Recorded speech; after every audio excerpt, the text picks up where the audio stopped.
Hello বন্ধুরা, তোমরা সবাই কেমন আছো? আশা করি ভালো আছো, সুস্থ আছো। আমিও ভালো আছি। মৌসুমি অফিসের চ্যানেলে সবাইকে স্বাগত জানি। আজকে চলে এলাম ডেলি ব্লগ নিয়ে। তো দেখো, রুই মাছ, জ্যান্ত মাছ ভালো করে ধুয়ে ধায়ে নুন হলুদ মাখিয়ে আর এখন ভেজে তুলে নিয়েছি। আজকে পাতলা করে ঝোল করবো কাঁচকলা দিয়ে। প্লাস্টিক করে তেল ঢেলেছি, তো বোতল ভর্তি হয়ে গেছে, ওই জন্যে আর বেশি হয়েছে, ওই জন্য আমি ঠোঙায় রেখে দিয়েছি। সেই তো রান্না করবো, ওই জন্যে আর ঢাললাম না। তো তার জন্য আমি এখন তেল দিয়েছি আর রান্নাটা সাড়ে তেলেই করবো। আর এইদিকে ভাত হয়ে গেছে দেখো, আর এই গোটা জিরে ফোড়ন দিচ্ছি।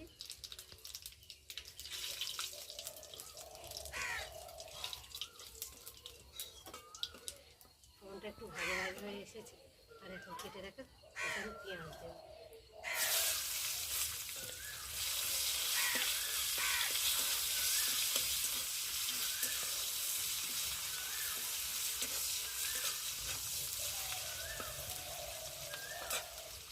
এই জালটা ফেলে দিই আর দিয়ে দেবো কথা কাঁচা লঙ্কা। কাঁচা জলে তো রান্না খুব সুন্দর হয় আর তাড়াতাড়ি হয়, খেতেও ভালো লাগে। তো যাই হোক, আমি এখন পেঁয়াজটা ভালো করে লাল লাল করে ভেজে নিয়েছি। আর এখন দিয়ে দেবো কেটে রাখা আলু আর কাঁচা কলা। জ্যান্ত মাছের ঝোল কাঁচা কলা আলু দিয়ে ঝোল করবো।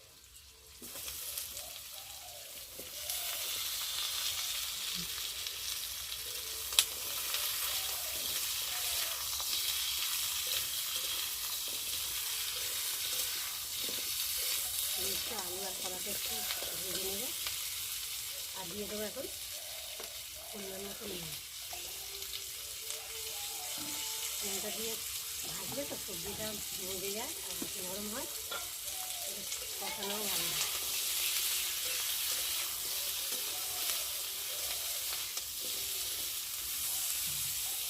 আলু আর কলাটা ভেজে নিই। দেখো বন্ধুরা, আলু আর কলাটা ভালোভাবে কষিয়ে নিয়েছি। আর এখন দিয়ে দেবো জিরে বাটা আর আদা বাটা, আর দিয়ে দেবো হলুদ গুঁড়ো আর লঙ্কার গুঁড়ো অল্প করে দিয়ে মশলাটা ভালোভাবে কষিয়ে নেব। দেখো না, পা বেশি রান্না করছে আর কাঁচা কাঁচা করছে।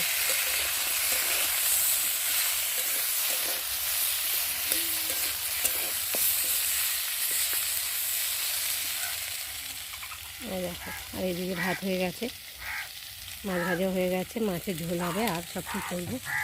আর এখানে দেখো কাক কোথায়, দেখো গাছ, কাক বসে কাঁ কাঁ কাঁ কাঁ করছে।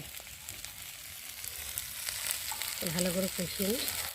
তো দেখো বন্ধুরা, খুব সুন্দরভাবে কষিয়ে নিয়েছি আর মশলা খুব সুন্দরভাবে ভাজা হয়েছে। আর কষাতে কষাতে দেখো তেল ছেড়ে দিয়েছে, কত সুন্দর কষানো হয়ে গেছে। আর যত কষাতে তত তরকারি টেস্ট হবে খেতে। আর এদিকে দেখো না, কাশিতে যা জ্বালাচ্ছে, আমি কথা কী বলবো। এবার আমি পরিমাণ মতো জল দিয়ে দেবো।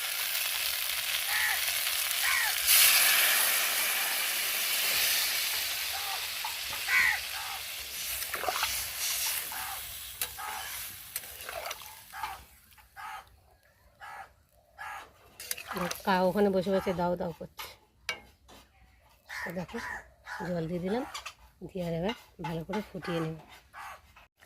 তো বন্ধুরা দেখো, ঝোলটা ফুটে গেছে। দেখো খুব সুন্দর টকটক করে ফুটছে, কাঠের আগুন তো দেখো।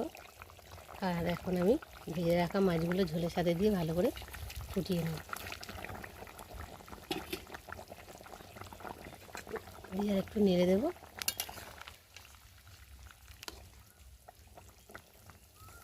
মাছগুলো দিয়েছি তো আর একটু ফুটতে সময় দেবো। ওইদিকে দেখো ডাল বসিয়েছি, সিটি পড়ে গেছে। তো চলো, দেখো বন্ধুরা, ঝোলের মধ্যে মাছগুলো দিলাম, দিয়ে ভালো করে ফুটিয়ে নিলাম। তো দেখো ঝোলটা অনেকটাই শুকিয়ে গেছে আর মাছের ঝোলও তৈরি হয়ে গেছে। তো বন্ধুরা, আজকে আমার মাছের ঝোলের রেসিপি কেমন লাগলো তোমরা কিন্তু অবশ্যই কমেন্ট করবে। আর ভালো লাগলে লাইক কমেন্ট শেয়ার করো। আর আমার চ্যানেলে যদি নতুন হয়ে থাকো, চ্যানেলটাকে সাবস্ক্রাইব করে দিও। তো দেখো, এখন আমি মাছের ঝোলটাকে নামিয়ে নেব। আবার ভালো লাগছে খরার মধ্যে একদম জ্যান্ত মাছের কাঁচকলার ঝোল, টলটলে। জায়গাটা তো ছোট হয়ে গেছে।